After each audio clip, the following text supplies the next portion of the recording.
Hola a todos y bienvenidos a un nuevo episodio de Marketing Hack Show. Yo soy su host, Gabriel Escamilla. Y por tercera vez tenemos a una invitada especial. Tenemos a Carolina Cruz de regreso de Atlantia Search. Caro, ¿cómo estás? Bienvenida. Gaby, encantada de estar una vez más contigo y con tu audiencia para seguir platicando sobre temas súper relevantes para las empresas y consumidores. Gracias a ti. La verdad es que los episodios que hemos hecho han sido bastante interesantes. Hoy les vamos a hablar de el Día del Consumidor que se acerca, el 15 de marzo, por si no sabían.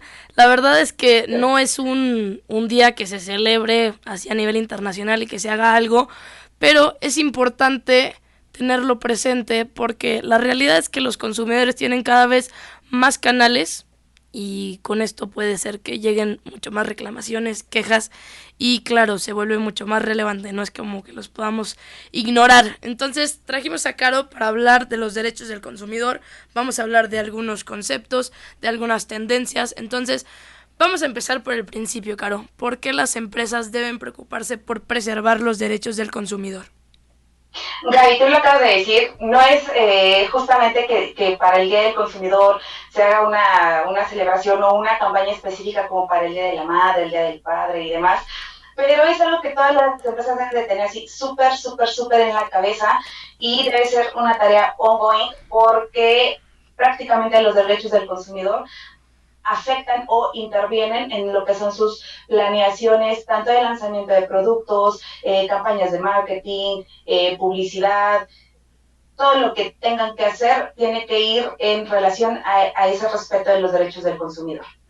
Buenísimo, la verdad es que a veces no lo pensamos, ¿no? Nuestro foco a veces es vender, pero no cuidamos mucho de los derechos que tienen los consumidores.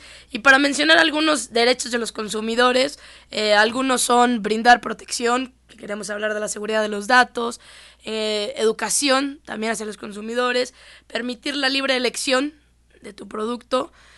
Otro de los derechos de los consumidores son otorgar compensación al cliente en caso de que haya alguna falla, algún problema. Tenemos que otorgarle compensación y cuestión de no discriminar. Entonces, no vamos a hablar de todos los derechos, pero vamos a hablar de algunos temas. Ahora, vamos a empezar con la seguridad de datos. Caro, ¿qué nos podrías hablar de este derecho de la seguridad de los datos? Fíjate que este es, digamos, como uno de los derechos que más ruido hace y es un tema bastante delicado para las empresas porque muchas veces se te va, ¿no? Poner una autorización expresa del consumidor para que tú le puedas hacer llegar otro tipo de información comercial, tu newsletter o lo que sea. Y hay que tener como mucho ojo aquí. El hecho de que una persona te llene un formulario para suscribirse a tu newsletter no significa que le puedas mandar toda la lista de promociones que tengas preparada para ese mes o para ese año. Tienes que estar como muy consciente de realmente para qué le estás pidiendo autorización y él esté consciente de para qué te le está dando. Como experta de marketing, que debes de tenerlo siempre presente cuando haces una campaña, porque no todos los países tienen la regulación sobre gestión de datos y la siguiente, un consumidor, justamente tú lo dijiste, ya tiene como muchos canales para hacer saber su queja y entonces puede explotar una y se te va de las manos por no haber tenido el detalle cuidadoso de haber puesto tu autorización en tu campaña de inbound marketing. Buenísimo, Caro. Creo que eso es el perfecto ejemplo. Yo ya he dado clases de personas que me dicen, ay, es que no quiero dejar mis datos porque luego me van a estar bombardeando por correos. ¿Qué llega a pasar? Pero la verdad es que es un error, porque que una persona, como tú decías, te deje sus datos para un ebook o un newsletter no quiere decir que quieres recibir tus descuentos. Tiene que haber un proceso. Exacto, Y creo que algo... exacto. Y entonces, Puedes hablar, dime. sí, justamente aquí hay algo como bien importante que tienen que tener en cuenta las empresas y es que toman relevancia los términos como actividad ajena a la investigación. O sea, por ejemplo, si te estás recolectando datos en una investigación de mercados para exclusivamente como para un mensaje publicitario o para X cosa, tienes que tener bien en cuenta el foco de para qué estás recolectando esos datos, cuándo los vas a utilizar y cuándo tienes que dejar de utilizarlos. También toma mucha relevancia lo que es el dato primario y el dato secundario, ¿no? El dato primario es cuando le dices, sí, voy a hacer tu uso de tus datos para hacerte llegar estas promociones o tal, tal, tal. Y los datos secundarios es cuando los recabas, digamos, para otro fin y terminan siendo utilizados para investigación. No sé si me di a explicar. Claro, justo este tema iba a traer en cuestión de los términos y condiciones que sean claros. Hay veces que no le damos la importancia, a lo mejor que en una landing page o en algún formulario, en alguna página de tu sitio web esté, ¿no? O sea, si quieres saber un poco más, aquí están nuestros términos y condiciones. No, a veces Así es. no sabemos ni en el problemón que nos podemos meter si alguien se da cuenta, o sea, podemos tener hasta una multa bastante cara si no tenemos claro lo que pasa, ¿cierto? Así es, de hecho hay algunas empresas que te ponen ahí, ¿no? Al autorizar estos términos y condiciones, estoy autorizando a quien los recolecta vender mis datos a terceros con fines publicitarios, bla, bla, bla, bla, bla, bla, bla. Ahora, en términos digitales, es como un poco más difícil que el consumidor lo firme porque en ese momento quiere descargar tu ebook, pero a la vez te haga como una anotación donde diga, sí, pero no quiero que los vendas, ¿no? O sea, te autorizo a ti para el uso, pero no para que los vendas. Sí, Como lo puedes hacer en cambio si te dan una hojita por escrito. Entonces, en tema digital, tú tienes que ofrecerle esa oportunidad al consumidor con una estrategia de inbound y en el momento en el que alguien te diga, oye, ya no quiero recibir esto, lo metas a una secuencia, a un flujo en el que te diga si se quiere salir completamente de todo o si nada más quiere dejar de recibir ciertas cosas en específico, ¿no? claro, que siempre tiene que estar la parte de la opción de cancelar la suscripción, que eso también pues Así es. es parte del derecho, ¿no? No vas a quedarte ahí por siempre sin tener la opción de retirarte de la lista. Ahora, Caro, siguiendo el tema sobre autorización de recibir promociones, cuestión de almacenamiento, distribuir datos a tercero, y creo que es algo que a mí me pasa mucho en México y en toda Latinoamérica, como, oye, voy a descargar este ebook, ¿a dónde dan mis datos? O ¿a quién se los das? Y pues siempre les tengo que explicar, ¿no? Como, oye, pues, pues no los vamos a vender, son de nosotros, te vamos a mandar solamente contenido relevante. Entonces, ¿qué es lo que necesitan saber a las empresas? ¿Qué les dirías? Pues mira, básicamente como empresa tú tienes que tener esta estrategia súper bien fundamentada y tienes que especificarle siempre al consumidor con una leyenda de para qué vas a utilizar los datos. O sea, si nada más te los vas a quedar tú o si los ocupas para otro fin. De todos modos, en todos los materiales que tú le mandes, siempre tienes que darle justamente esa opción para que se pueda salir de la lista de distribución y no hay que confundir, ¿no? Porque a veces, sobre todo las empresas que todavía no desarrollan de una manera fuerte e integral la cuestión de inbound marketing, piensan, no, pues es que si le doy la opción de que se salga, mis vendedores ya no van a poder contactar con él. No, las herramientas de inbound son lo suficientemente inteligentes como para decir, a este no le voy a mandar nada de promociones ni de materiales de marketing, pero sí permito que el canal siga abierto con los vendedores. Entonces, yo sí les diría, cuiden como esos términos.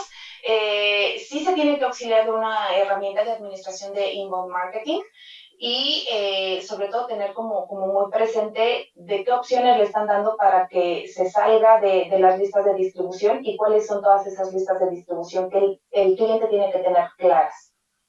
Excelentes tres tips, Caro, porque creo que a veces las empresas empiezan a administrar los correos, pero se pierden, ¿no? O sea, como, ay, me canceló, está malo, ah, ventas, ¿qué pasa? Entonces, tener una herramienta de gestión con opción de cancelar y saber esa diferencia, ¿no? Marketing y ventas, no es que esté por separado, pero dejar el canal abierto de ventas, aunque el marketing se haya cerrado.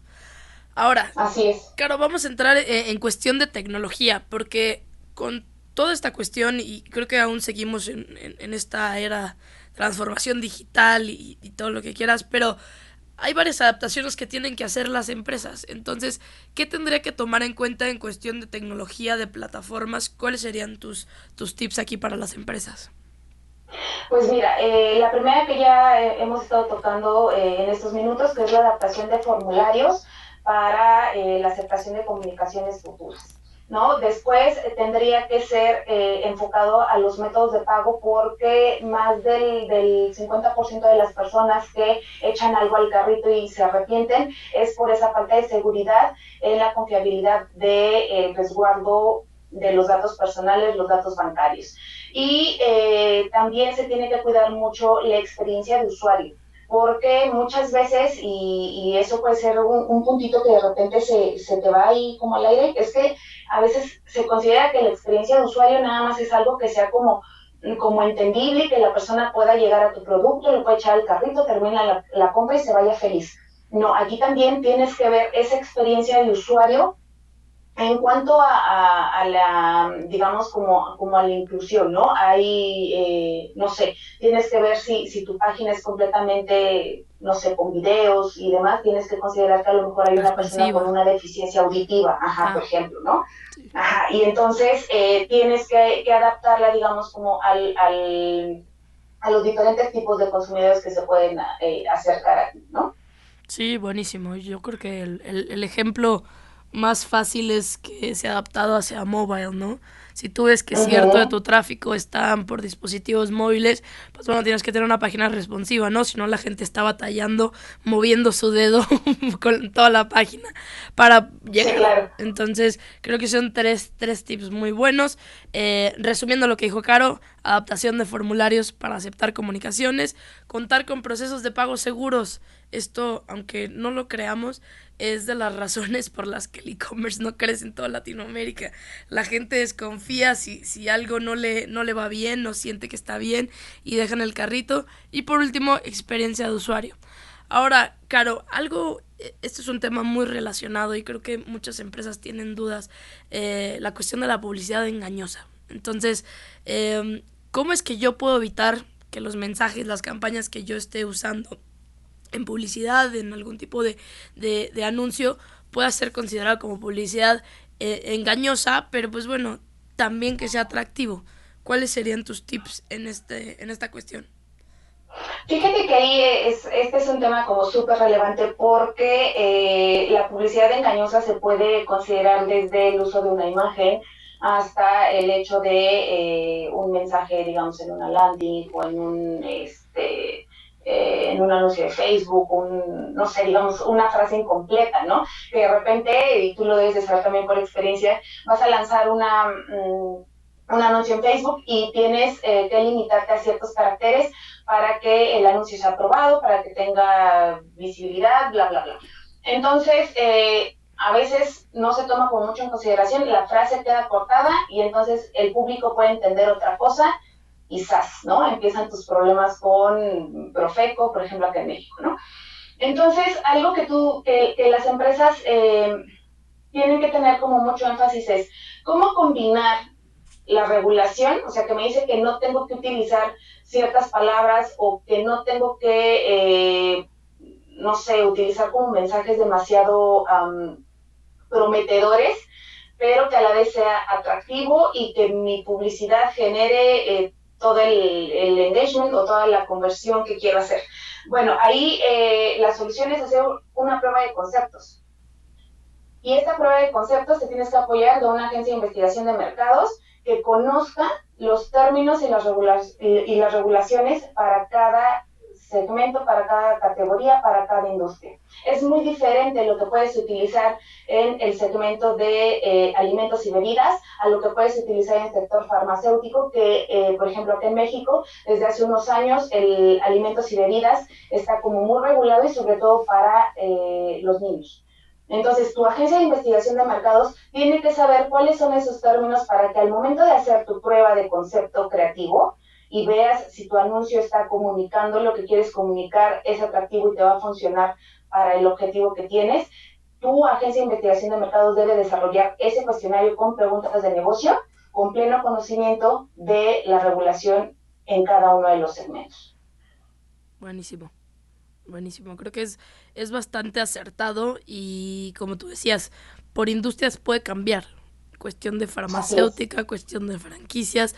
Siempre va a tener ciertas limitaciones, palabras que no debamos de usar, ciertos criterios que no podamos utilizar. Entonces, conocerlos creo que es el primer paso y hacer pruebas de conceptos creo que es bastante acertado el tip.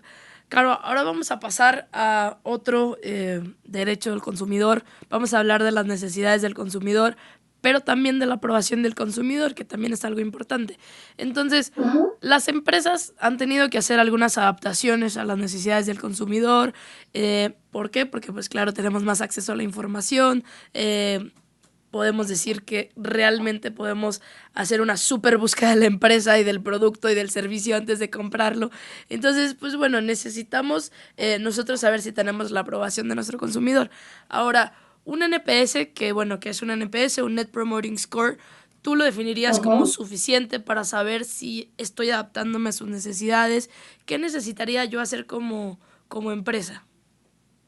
Mira, ahí también tocas otro punto súper relevante, porque la mayoría de las empresas utilizan actualmente el NPS solamente para evaluar la calidad del producto y o del servicio y no tanto para esa satisfacción en general como marca de cómo estoy respetando tus derechos del consumidor y el NPS también se puede utilizar para eso, ya sea que lo mezcles dentro de tu evaluación de producto o hagas un NPS exclusivo para este tema de ver cómo perciben tu reputación de marca respecto a los derechos del consumidor. Entonces, ojo, el NPS no es un ejercicio kilométrico de preguntas donde te avientes 50 preguntas y le preguntes si está conforme con todo. El NPS por su naturaleza es breve y lo único que te ayuda a tener es muy severo, porque lo único que obtienes es los detractores, los que están en término neutro y aquellos que son tus promotores, ¿no? Entonces, en el NPS sí puedes utilizarlo para saber si estás cubriendo esa satisfacción del cliente respecto a sus derechos, pero tienes que hacer preguntas enfocadas a eso. Y entonces, en vez de preguntarle, oye, ¿te gusta mi producto para verano?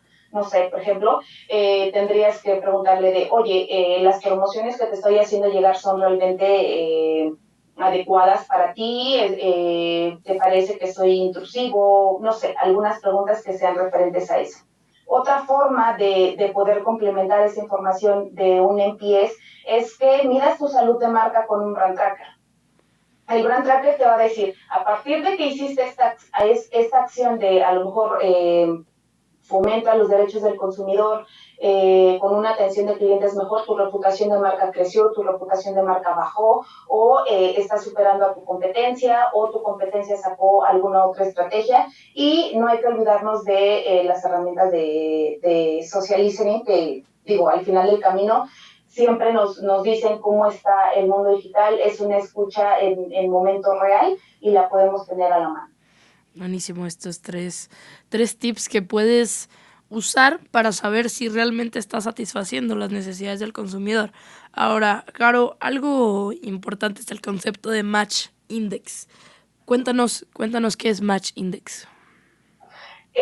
Fíjate que en términos de producto o de servicio, este es un indicador que nos ayuda a saber si estamos cubriendo las expectativas y necesidades del consumidor respecto a lo que le estamos ofreciendo. Es decir, a través de una serie de preguntas que se hacen con investigación de mercados, tú identificas cuál es la necesidad del consumidor, con qué producto podría satisfacerlo y entonces ahora sí le dices, bueno, yo tengo este producto y a través de este producto tengo estos valores competitivos, tengo estas características de producto y ahí es donde se hace justamente ese match para saber si estás satisfaciendo las necesidades de tu consumidor, si realmente está identificando en ti una propuesta de valor que supere a la competencia o que lo haga voltear a ver y considerarte dentro de sus primeras opciones de compra. Es muy importante esto para las empresas, para que sepan realmente si su producto va a tener una aceptación en el mercado o no.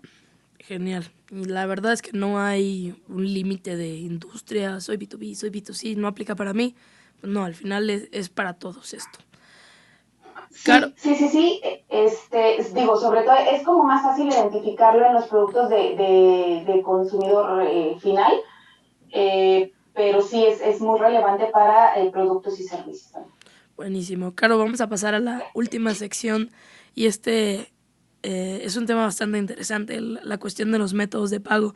Entonces, empecemos por cómo podemos adaptarnos a los métodos de pago para garantizar los derechos del consumidor conforme a los términos de privacidad de datos.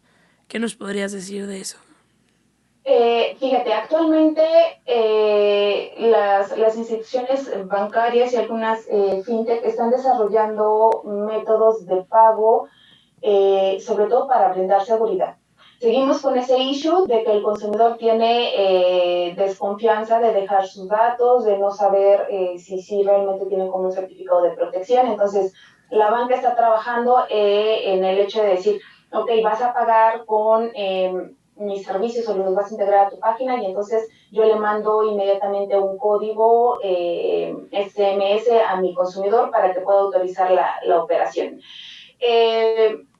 La banca se está modernizando en ese sentido y han surgido otros métodos de pago que no necesariamente se adaptan a generaciones un poco más, digamos, atrás de generación X, ¿no? Porque estas generaciones apenas estaban adaptándose a los cajeros automáticos donde podías hacer los Los depósitos depósitos. o, ajá, no sé, o sea, cosas como súper básicas que a nosotros se nos pueden figurar, pero hay un segmento de consumidores que apenas estaban acostumbrándose a eso y entonces ahora le dices que ya puede pagar con su celular.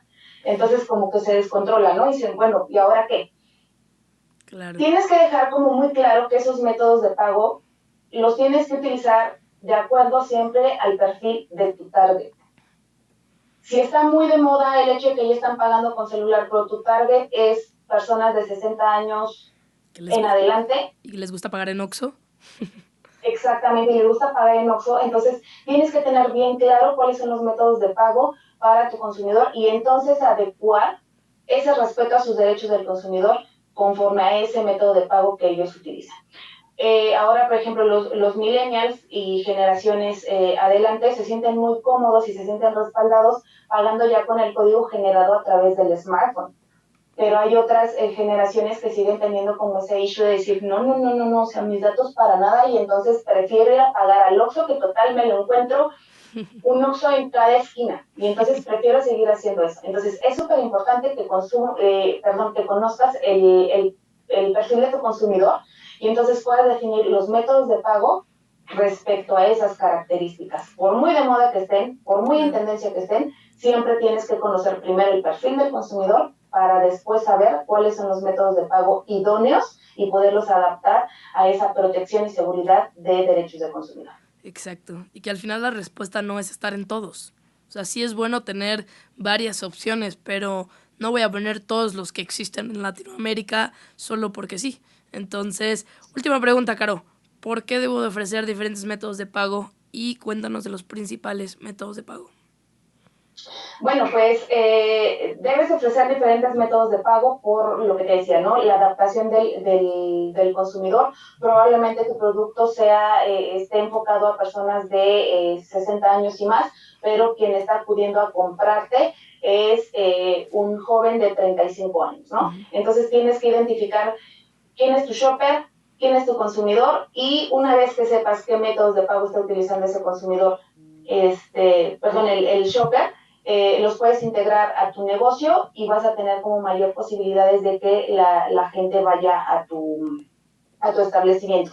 Adicional, cada método de pago tiene ciertas ventajas intrínsecas. Tarjeta de crédito sigue siendo uno de los principales medios utilizados porque le da la facilidad al consumidor de pagar unos días después de que hace la compra, ¿no? Y por lo general los consumidores cuando hacen una planeación inteligente y no es un gasto imperante, se esperan a la fecha después del corte para tener todavía unos días más de flexibilidad para poderlo pagar, ¿no? O pueden hacerlo a meses sin intereses. Esa es una de las ventajas que puede hacer que atraigas otro tipo de consumidor o que hagas alguna alianza con un banco para que te puedan ofrecer meses sin intereses o disfrutar de algunas promociones exclusivas. Ahorita se está utilizando mucho el pago sin contacto, que es ya justamente a través de los equipos de smartphone. Este está muy en tendencia, lo que te decía, de generación millennial en adelante. Este método lo principal que ofrece a los consumidores es la seguridad de que no están compartiendo absolutamente los datos, de que no les vas a clonar la tarjeta, de que ellos tienen control inmediato sobre sus finanzas y ellos se dan cuenta de cuando les estás haciendo un cargo o cuando no les estás haciendo el cargo. Entonces, esos son, digamos, como los principales métodos que están como en tendencia. La tarjeta de débito se está encontrando ahorita con un competidor que son las tarjetas prepagadas. Porque aunque las tarjetas prepagadas no tienen un sustento bancario o un respaldo bancario, digamos que las emite Visa o Mastercard, digo, no todas, estas tarjetas inclusive ya a veces te permiten retirar dinero de cajeros automáticos y entonces las personas pues nada más depositan en esa tarjeta lo que se van a gastar en una semana y andan perfecto administrando sus finanzas, ¿no? Porque les sirve para comprar de manera online y también les sirve para disponer de su dinero de manera física. Entonces eso también es una tendencia y está haciendo competencia para las tarjetas de débito, Gaby. Buenísimo, Caro. Pues la verdad nos has dado bastante contenido sobre los derechos del consumidor, tendencia, yo creo que dudas que todos tenemos y a veces nos da miedo preguntar. Entonces, gracias por estar aquí. Cuéntanos si alguien quiere seguir aprendiendo sobre este tema, ¿cómo te pueden encontrar? Pues estoy en mis redes sociales como Sara Carolina Cruz. De todos modos, échense un clavado al blog de Atlantia Search, es blog.atlantiasearch.com. Y ahí van a encontrar justamente nuevos materiales sobre métodos de pago, sobre lo que es el Match Index, y por ahí tenemos también sobre derechos del consumidor. Entonces, toda la información que necesiten está ahí en nuestro blog, o mándenme un mensajito y con gusto entramos en contacto. Buenísimo, gracias, Caro. Gracias a todos por escucharnos. Espero que les haya gustado este episodio del Día del Consumidor. Acuérdense, si les gusta el episodio, compártanselo a alguien que le pueda ayudar. Y nos vemos en el siguiente episodio. Esto fue Marketing Hack Show con su host Gabriela Escamilla y nos vemos en la próxima.